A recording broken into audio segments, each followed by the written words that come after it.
Planète émotif talentueux est un podcast hebdomadaire qui s'adresse aux adultes concernés par le haut potentiel, le multipotentiel et l'hypersensibilité.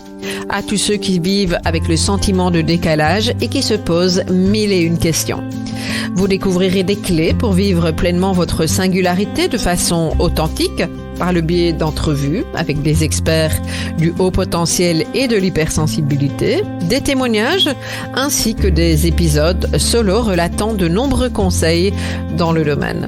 Planète émotif talentueux est animé par Nathalie Alsten, senior coach, thérapeute, auteure du livre Émotif talentueux, être soi autrement et fondatrice du congrès Douance, le seul congrès virtuel en francophonie destiné aux adultes surdoués et hautement sensibles. Bienvenue chez vous en direct de la planète Iti.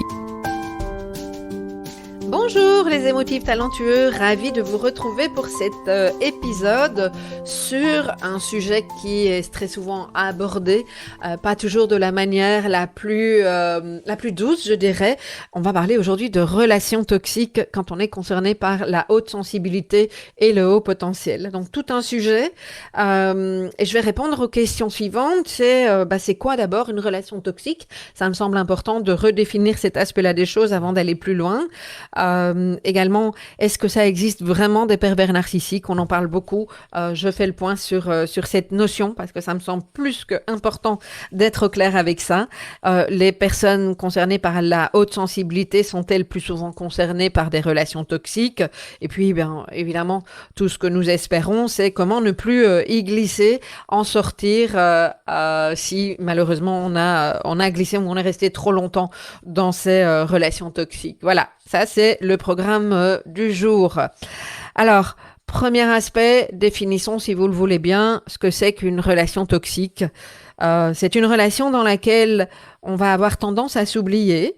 On peut aller jusqu'à se sentir sous emprise, pas se respecter, ne pas s'écouter, se sentir coincé et ne plus savoir en sortir à un moment donné. Okay? En soi, je trouve important de dire qu'il y a différents degrés de relations toxiques et que donc ça n'est pas blanc ou ça n'est pas noir. Mais ce qui fait qu'une relation devient toxique, parce que le fait qu'on n'ose pas s'exprimer, que on s'oublie dans une relation, ça nous arrive tous les jours. Ça nous arrive régulièrement et ça en soi c'est pas un problème, ça fait partie de notre manière de fonctionner en tant qu'être humain et surtout si on a développé la capacité à s'observer et à voir ce qui est juste pour nous, et c'est ça qui va être intéressant. Mon podcast précédent, mon épisode précédent parlait d'intelligence émotionnelle, c'est pas par hasard que j'ai mis cet épisode là juste avant, parce qu'au plus vous allez développer une intelligence émotionnelle, au plus vous allez avoir cette capacité à ne pas glisser, ou en tout cas continuer à alimenter des relations qui deviennent toxiques au point de plus savoir très bien comment faire pour s'en sortir parce qu'on s'éteint. Moi, c'est souvent ce que j'entends ou ce que j'observe chez certaines personnes de mon entourage, ou moi, parce que j'en ai vécu une série, j'ai fait un sacré bout de chemin par rapport à ça. Donc, j'en parle pas que de l'extérieur, j'en parle avec vulnérabilité, mais confiance. J'en parle vraiment en connaissance de cause de l'intérieur. C'est une relation toxique, oui, effectivement. Ce qui se passe, c'est qu'à un moment donné, on sait plus comment en sortir parce qu'on a glissé et on n'a pas été capable de voir qu'on continuait à glisser là-dedans. Ok. Alors, donc c'est pas blanc ou noir, vous l'avez entendu. Ce qui me semble important, et ça va peut-être surprendre toute une série de personnes, c'est de mettre en avant que pour glisser dans ce type de relation, il faut être deux. Et que pour moi, il y a une co-responsabilité. Et quand je parle de co-responsabilité, donc vous m'entendez bien, je ne suis pas en train de parler d'une victime et de quelqu'un qui harcèle. Je parle bien de co-responsabilité. Je suis sûre qu'il y en a qui sont en train de bondir. Je ne sais pas si vous êtes en train d'écouter ce podcast en faisant votre jogging. Probablement que soit vous vous êtes arrêté, soit vous allez encore plus vite. Ou vous arrêtez de faire ce que vous êtes en train de faire, ou vous êtes en train de vous énerver, ou simplement vous êtes surpris, j'en sais rien. Mais pour moi, c'est important cette notion de co-responsabilité parce que si on veut pouvoir s'en sortir, il n'y a pas 36 000 manières. Il y a l'importance, et c'est essentiel, de reprendre sa responsabilité. sur ce qui fait qu'à un moment donné, on a glissé là-dedans. OK? Sinon, on reste dans la victime, dans la victimisation. Et si je reste dans la victimisation, je deviens Calimero. Je ne sais pas si vous avez connu Calimero. C'est trop injuste! Vous savez, le petit poussin noir, là, avec sa coquille d'œuf. Moi, j'avais ça quand j'étais petite et je continue cette image a été bien ancrée. Et je trouve, alors il est mignon Calimero, sauf que rester Calimero toute sa vie, c'est vraiment pas un cadeau que vous vous faites. Hein. Et donc moi, mon objectif, c'est vraiment de vous aider à sortir de cette calimérotite. Je ne sais pas si ça se dit, je viens d'inventer un nouveau mot, mais pourquoi pas. Donc, je reviens à nos relations toxiques. Au départ, deux personnes qui ont un point commun, c'est un déficit d'amour de soi. Un manque d'estime d'eux, pour toute une série de raisons. Hein, et je dis très très souvent, j'insiste là-dessus, parce qu'il y a des tas de personnes qui viennent en tant que, entre guillemets, victimes, puisque je vous ai expliqué pourquoi je n'aimais pas ce mot-là avant, hein, pourquoi en tout cas je n'aime pas l'utiliser. Et qui me disent, oui, mais tu te rends compte, par exemple, une relation qui devient toxique au niveau amoureux, par exemple, ça peut être au travail, ça peut être dans des tas d'endroits, hein, mais tu te rends compte, il a eu une enfance difficile, ou elle a eu une enfance difficile, sa mère, ceci, cela, et puis il s'est passé ça, etc. Et moi, je dis souvent, oui, je m'en rends compte, oui, je peux comprendre, oui, j'ai développé mon intelligence émotionnelle et donc j'ai une forte empathie, et là je m'adresse vraiment aux personnes hypersensibles, je peux tout à fait comprendre combien ça a été souffrant, mais ça n'est pas pour ça que je dois accepter toute une série de comportements. Je peux comprendre, mais ça n'est pas pour ça que je dois accepter toute une série de comportements à mon égard, qui sont des comportements, par exemple, de contrôle. Ça me semble vraiment important. OK? La responsabilité de la personne qui serait là-dedans, c'est de faire un travail sur elle et de développer son intelligence émotionnelle, de nettoyer ce qui a pu être difficile, aussi difficile que ça a été. Toutes les personnes qui ont vécu une vie compliquée, traumatisante, ne sont pas nécessairement passées par une forme de violence dans la relation, une forme de contrôle qui fait qu'on a glissé dans ces relations toxiques, où elles y sont passées à un moment donné et ont travaillé ça. Donc, ça me semble vraiment important de remettre l'accent sur cet aspect-là des choses. Ok, c'est la responsabilité de la personne. Vous, votre responsabilité, c'est à un moment donné de prendre cette distance-là, de revenir à vous. On va en reparler, bien entendu, et de ne pas laisser faire. Et de vous écouter, d'écouter tous les signaux dont on va reparler. Ok. Et donc, comme je le disais au départ, ce sont deux personnes qui ont une faible estime d'elles. Le réservoir d'amour n'a pas été suffisamment rempli et il n'y a pas encore, je dis bien pas encore, parce que ça peut se développer, cette capacité de remplir ce réservoir d'amour. Okay. Et on cherche à combler par toute une série de moyens. Et je peux admettre que dans toute une série de circonstances, ça ne soit même pas conscient. Okay. Ça ne veut pas dire que ça excuse. Okay. Donc, ça veut dire, puisqu'on a parlé de pervers narcissique, moi, c'est une définition que j'exclus dans mes explications. J'utilise pas ce terme. Ça ne veut pas dire qu'il n'existe pas. Hein. Le DSM, c'est-à-dire la Bible des maladies mentales, met en avant des personnalités narcissiques. Okay. Le trouble de la personnalité narcissique, c'est donc bien un trouble de la personnalité, ça existe, mais on va pas forcément parler d'eux maintenant.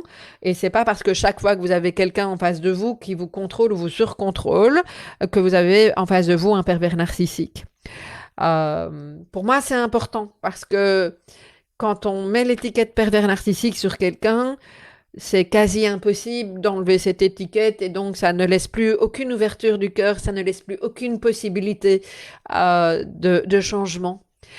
Et justement, c'est ce qui est très paradoxal, c'est qu'au plus on va être dans le jugement de ces personnes, au plus elles vont avoir besoin de contrôler et de montrer autre chose. Ok ? Donc ça, on parle de l'autre. Sauf si vous m'écoutez, peut-être que vous êtes là-dedans aussi. Hein, je vais dire, moi, une fois de plus, quand je dis qu'il faut être deux, on peut avoir un type de comportement privilégié, puisqu'il faut deux types de comportements, deux types de personnalités pour créer une relation toxique qui reste dans cette toxicité. Mais on sait très bien basculer de l'un à l'autre. Je vais aussi en reparler. Qu'est-ce qu'elle raconte, elle? Alors, le point de départ, c'est les jeux de pouvoir. Les jeux de pouvoir parce que c'est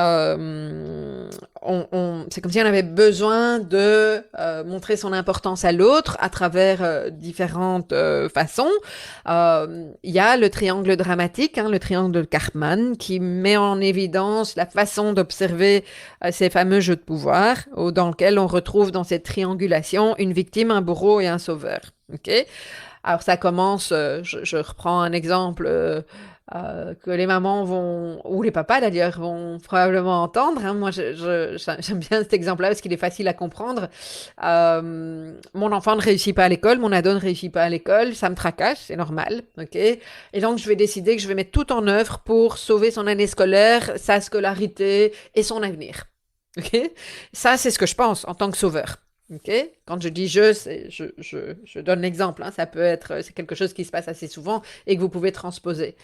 Et donc, il n'a pas réussi sa première session, comme on dit chez nous en Belgique, on dit ça. Je ne sais pas comment vous dites dans d'autres pays, mais chez nous, on parle de la première session. Donc, en juin, il n'a pas réussi et il peut représenter ses sessions pour réussir son année en septembre. Donc, grand bas de combat.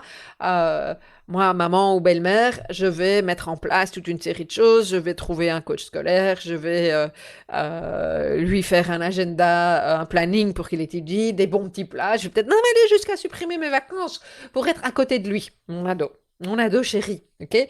Ça, c'est vraiment la posture du sauveur. Alors, ce qui est intéressant là-dedans, c'est que dans ce que je vous ai expliqué, on n'entend même pas ce que l'ado en question il veut. Peut-être que lui, il a pas du tout envie de réussir son année parce qu'il sait plus où il en est.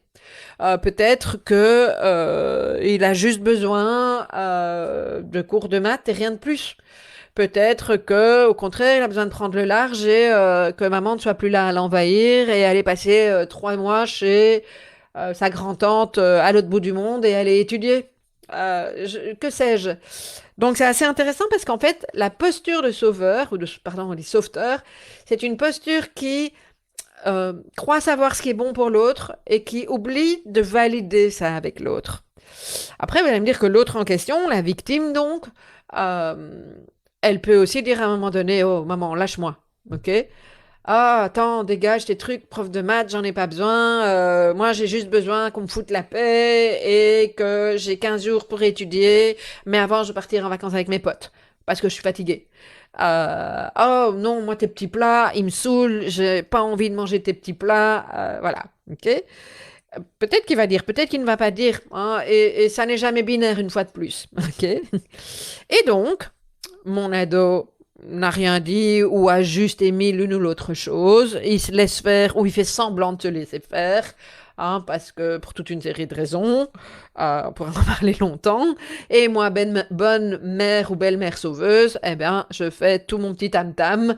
Je vous dis, je me passe de mes vacances. Et puis, qu'est-ce qui se passe? Mon ado est tellement stressé qu'à un moment donné, il a besoin de fumer un joint et il trouverait mieux que fumer un joint la veille de son examen.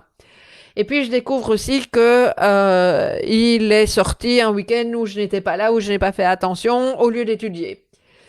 Et cet ado en question, peut-être que en fait, il n'a pas réussi parce que ce qu'il est en train d'étudier n'a pas de sens. Mais il ne vous l'a pas dit et vous ne l'avez pas demandé. Et donc, ce qui se passe, c'est que, il va pas réussir, il va rater, et donc il va devoir refaire son année. C'est un exemple, il y a des tas d'exemples et des tas de combinaisons possibles. Et alors là, vous, de sauveuse ou de sauveur, vous passez en bourreau. Oui, et moi je me suis passée de mes vacances et ça m'a coûté 700 € de coaching. Je me suis pourrie tout l'été à cause de toi et toi tu ne trouves rien de mieux que de guindailler avec tes copains et la veille tu trouves rien de mieux que de fumer un joint et regarde le résultat et patati et patata. Et vous voyez comment on peut passer de sauveur à bourreau. Et puis admettons que vous soyez divorcé et le papa qui débarque tout d'un coup, on n'a pas entendu parler de lui et qui lui commence à vous dire mais quoi, de quoi tu te mêles, tu le stresses et c'est à cause de toi qu'il rate, machin, et là moi pouf, je passe en victime et je vais me plaindre à ma meilleure amie en lui disant tu te rends compte après tout ce que j'ai fait cet été, ce que ça m'a coûté, et moi je ne voulais que son bien et je ne vois que son avenir et c'est la catastrophe et en plus mon ex il est en train de critique et tout, alors que tu vois, lui, il ne s'est même pas impliqué, il ne joue même pas son rôle de père et patati et patata. Voilà. Je vais m'arrêter là. Je pense que vous avez bien compris ce que c'était que le triangle de Karman, ce jeu de pouvoir, et en fait, qui passe de l'un à l'autre. On reste pas tout le temps dans la même position. OK? Euh, et on glisse quotidiennement là-dedans. Peut-être pas de façon aussi dramatique, mais je rappelle que sortir du triangle dramatique, c'est reprendre sa responsabilité. C'est, en tant que sauveur, se dire, OK, je vais poser la question à l'autre, est-ce qu'il a besoin d'aide? Et si l'autre, même si je suis sûre qu'il a besoin d'aide, me dit non, c'est son problème. Il a pris sa responsabilité. Et que si l'autre a à un moment ou un autre besoin d'aide, qu'il prenne la responsabilité de devenir en demander.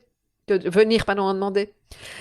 Ça, c'est quelque chose, c'est une attitude responsabilisante qui sort des jeux de pouvoir. Que chacun garde la maîtrise de qui il est, la responsabilité de ce qui est important pour lui, de l'exprimer et de refuser ce qui n'est pas juste pour lui. Okay? Et donc, dans les relations toxiques, souvent, on n'est pas au point avec ça. On n'arrive pas à prendre cette responsabilité, peut-être parce qu'on n'a pas encore appris, hein, ou parce que le modèle, on ne savait même pas que c'était des jeux de pouvoir, parce qu'on a grandi là-dedans, et on continue à le faire. Et très souvent, parce que vous n'allez évidemment pas adhérer à un propos d'un persécuteur. Hein. Ce qui va se passer, c'est que vous allez vous retrouver face à quelqu'un qui a un côté sauveur, qui va vous écouter, vous dire, ah, mais moi je peux t'aider, mais viens, je vais te montrer, je vais te présenter à telle personne, etc. Et même si vous pouvez avoir cette petite conscience que c'est pas tout à fait juste, si votre réservoir d'amour n'est pas suffisamment rempli, votre estime de vous n'est pas suffisamment haute, ça fait du bien que quelqu'un nous prenne en charge. Et il peut même y avoir de la séduction avec ça.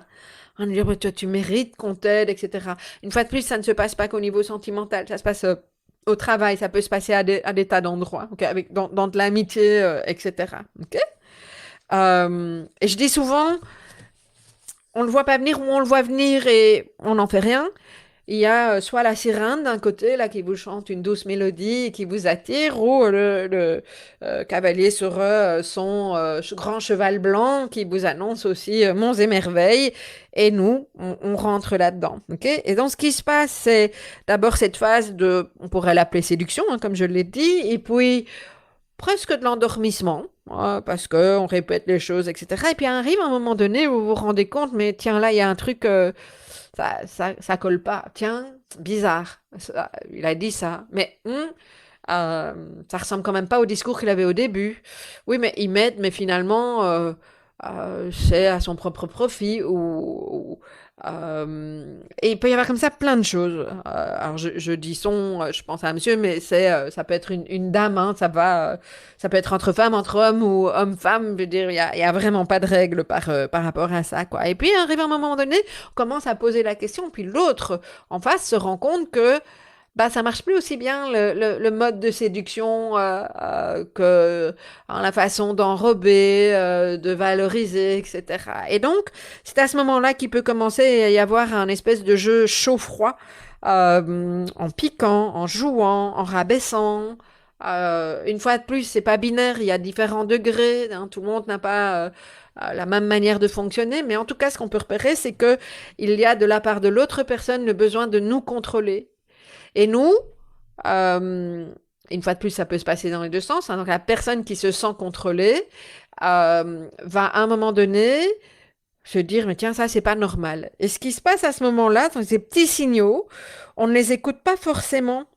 On va se dire, mais je me fais des idées, oh, t'exagères, je vais trop loin. Ce que j'ai entendu dans les relations amoureuses, c'est les personnes qui me disaient, mais t'imagines si celui-là, je le garde pas, mais moi, je vais nouveau me retrouver seule. Et donc, il y a cette peur-là, effectivement, quoi. Ou au travail, c'est, mais non, ça se peut pas que mon manager fasse ça ou qu'un collègue. Surtout s'il y a une relation d'autorité, ça peut encore être plus compliqué, ok? On peut se remettre en question, se dire qu'on n'est pas approprié et que, surtout s'il y a une faible estime de soi. Et on a tendance, quand on glisse là-dedans, à ne pas remettre en question que l'autre peut avoir un comportement qui ne soit pas adapté et qu'on puisse dire stop à l'autre, ok? Euh, donc, on rentre effectivement dans ces relations de pouvoir au quotidien. Et si on ne fait pas attention, on va y rester. Et au plus on va y rester, au plus on va y glisser, c'est un terme que j'utilise, au plus il va être difficile d'arrêter les choses, de faire marche arrière sans couper le lien. Et couper le lien, ça peut être quelque chose de très compliqué pour certaines personnes. Et au moins, on a développé son estime de soi. Au moins, on a cette capacité de s'exprimer, parce que c'est ça qui se passe en fait. Euh, on a quelqu'un d'un côté qui contrôle la relation, parce que c'est sa manière de fonctionner et que ça le rassure ou ça la rassure. Et puis de l'autre côté, on a quelqu'un qui n'exprime pas, qui se suradapte, c'est vraiment de la suradaptation, qui s'adapte à ce qu'elle pense que l'autre souhaiterait. Et comme je le disais plus tôt dans notre échange, dans ce que j'abordais, qui pense que comme l'autre a souffert, a vécu des choses compliquées, bah, il faut surtout pas trop dire pour ne pas encore le faire souffrir plus. Alors ça, c'est plus dans les relations personnelles qu'évidemment au travail, c'est moins le cas. Hein. Ça va plutôt être l'autorité qui va prendre le dessus. C'est pas OK parce que ce qui se passe, c'est que on rentre dans une spirale, on est de plus en plus isolé, on n'ose plus. On n'ose plus dire parce qu'on se fait rabrouer, on n'ose plus dire à la personne, mais on n'ose pas forcément partager à d'autres parce que on ne se sent pas adéquat, parce que on peut même avoir honte, ça a été trop loin par rapport à l'autre. On peut passer dans une phase de déni.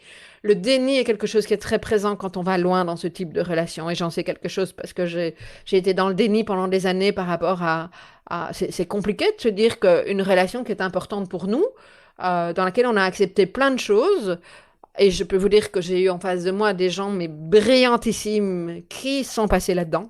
Donc, c'est pas une question d'intelligence, c'est une question d'intelligence émotionnelle. C'est une question de nettoyage traumatique, c'est une question de redonner regagner de l'estime de soi, de se redonner de la valeur. C'est tout un travail à faire quand on est loin. Hein, on n'est pas tous au même endroit par rapport à ça. Euh, mais c'est parfois plus facile d'être dans le déni. Mais quand on se réveille, il arrive quelque chose de parfois très compliqué. Ok. Et une fois de plus, ça n'est pas nécessairement toujours très souffrant. Ça s'apprend. Ça s'apprend de repérer les signaux dans lesquels on est en train de glisser. Et dans les deux sens. À quel moment, moi, je suis en train de contrôler l'autre. Ok. Moi, perso, Nathalie, je connais bien de l'intérieur les relations toxiques, hein, parce que j'en ai vécu pas mal. J'ai appris. Je suis vraiment passée de la peur figée, à la capacité de petit à petit revenir à voir à quel moment j'étais en train de glisser. Et alors au début couper parce que c'était le seul moyen que j'avais. Et petit à petit à revenir en arrière et dire stop de plus en plus tôt. Ça ne veut pas dire que je glisse plus dans le truc. C'est juste qu'aujourd'hui, c'est nettement plus facile et ça n'est plus effrayant de dire stop à l'autre.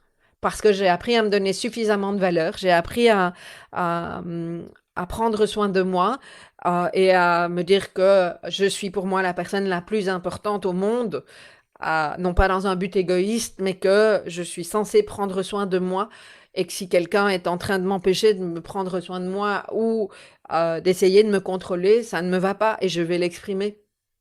Alors ça ne me va pas, ça ne veut pas dire que je vais tout de suite être dans la rébellion et coupé et agressif, c'est juste qu'à un moment, je vais dans un premier temps dire tout doux, non ça ne me va pas, mon besoin c'est telle ou telle chose.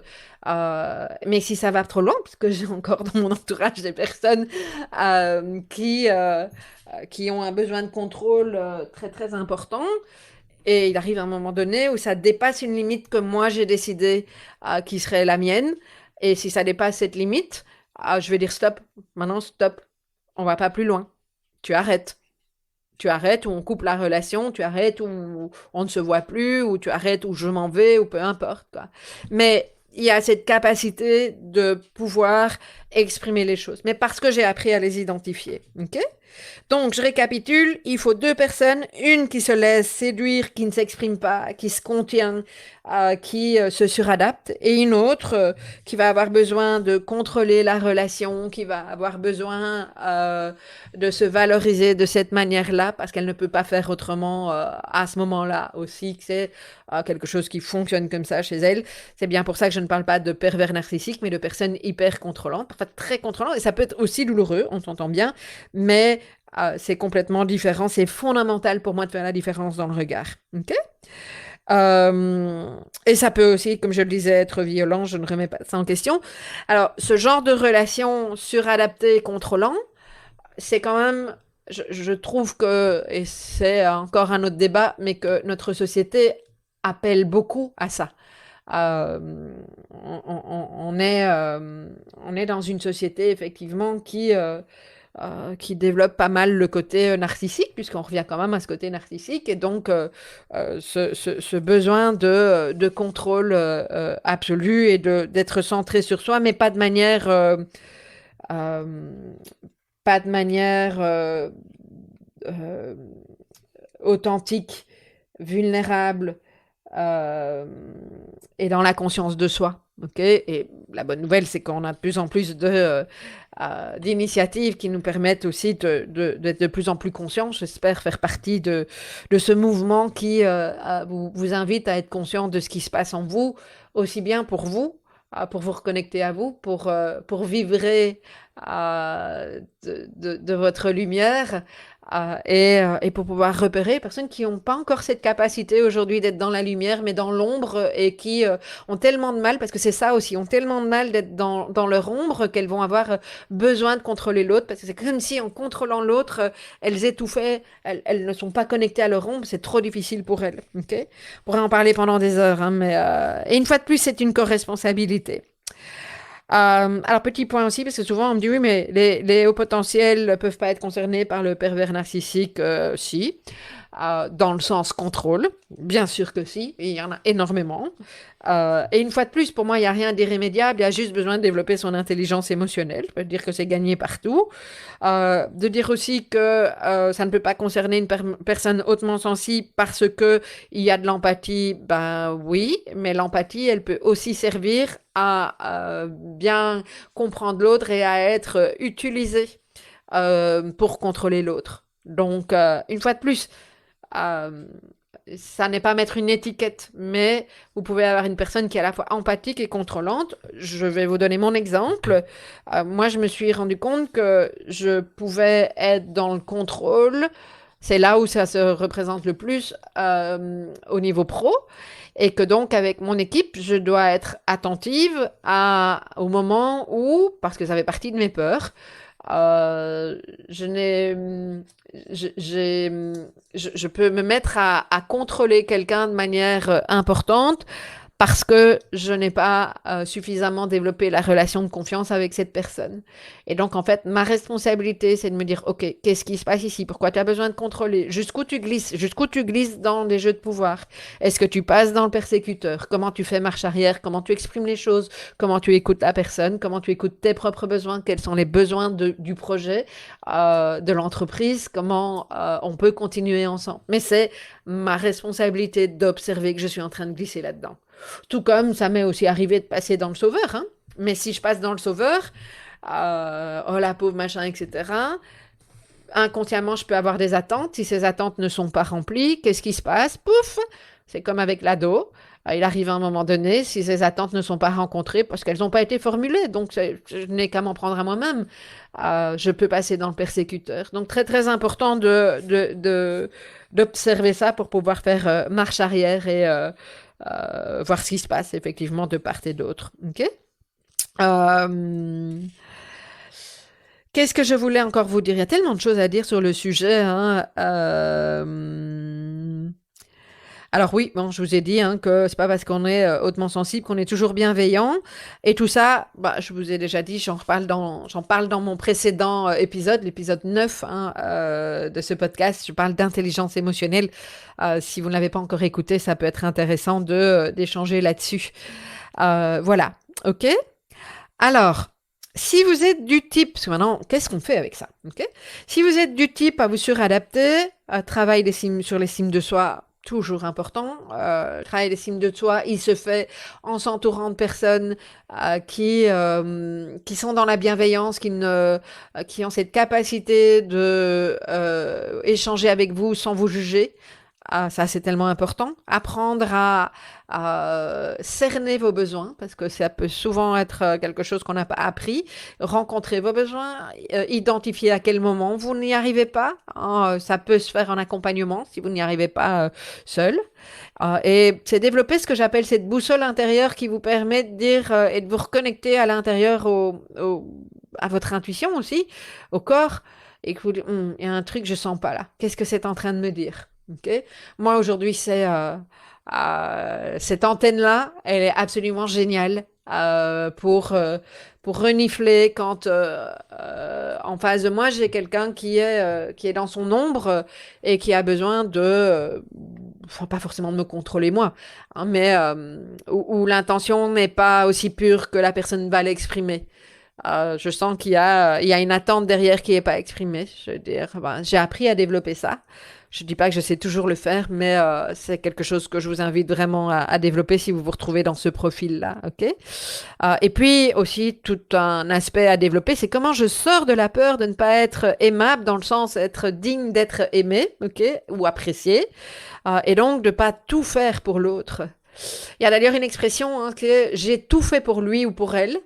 Et en fait, c'est amusant parce que ça peut s'entendre de deux manières. Donc, tout faire ou étouffer. J'ai tout fait. Donc, au passé, j'ai tout fait. Ou j'ai tout fait. Donc, c'est assez intéressant, hein, je veux dire, on s'oublie complètement, on étouffe. Hein, et donc, arrêter la suradaptation, c'est vraiment important. Le risque aussi, c'est qu'un jour, j'explose. Hein, on a collé tellement de timbres, on s'est tellement suradapté qu'à un moment donné, on peut plus. Et puis, notre entourage dit, mais qu'est-ce qui se passe? À un moment, tout premier coaching en entreprise, c'est une dame qui est passée par là.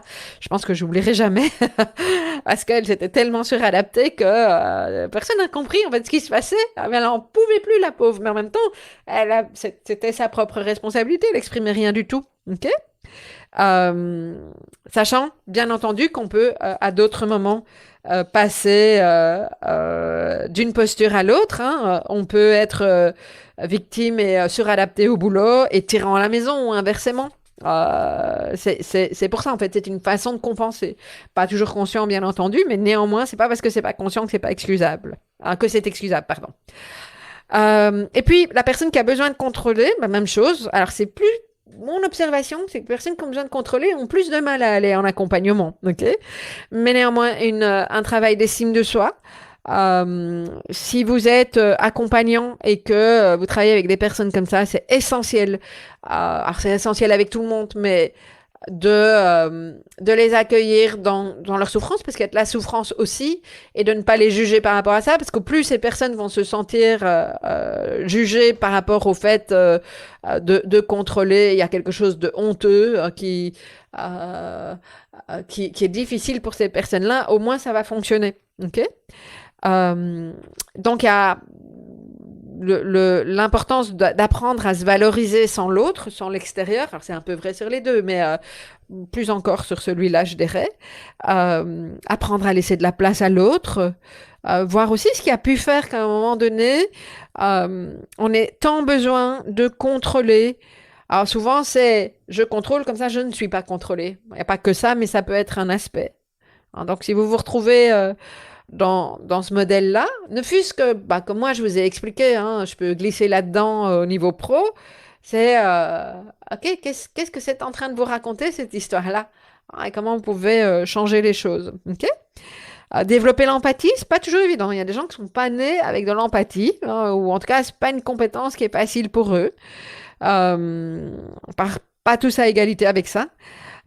Mais je pense aussi que si vous vous retrouvez dans cet aspect je contrôle, clarifiez les attentes de l'autre et exprimez tout de suite les choses.